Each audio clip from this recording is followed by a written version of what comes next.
ഉറ്റ ചങ്ങാതിമാരായ 3 പേർ. സാദത്തിന്റെയും ബിജുക്കുട്ടന്റെയും ലിജിമോന്റെയും ഇത്തവണത്തെ തീരുമാനം ഈ 20 സെന്റിൽ പൂക്കൾ വിളയിക്കാമെന്നായിരുന്നു.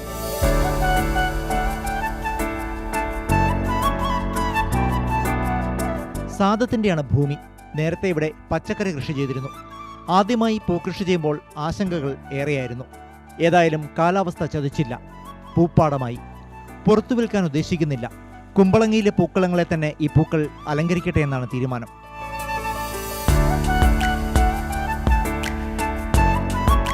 ഓണത്തിനോടനുബന്ധിച്ച് പൂക്കൃഷി ചെയ്യണമെന്ന് ഞങ്ങളുടെ 3 പേരുടെയും കൂടി ആഗ്രഹമായിരുന്നു.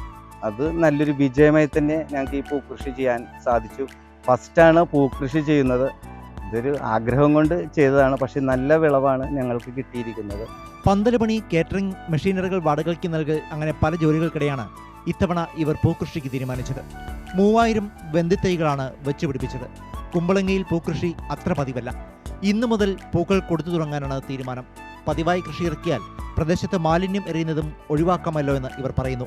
കുമ്പളങ്ങിക്ക് ഇത്തവണ സ്വന്തം മണ്ണിലെ പൂക്കൾ കൊണ്ട് പൂക്കളമിടുകയുമാവാം. മാതൃഭൂമി ന്യൂസ്, കൊച്ചി.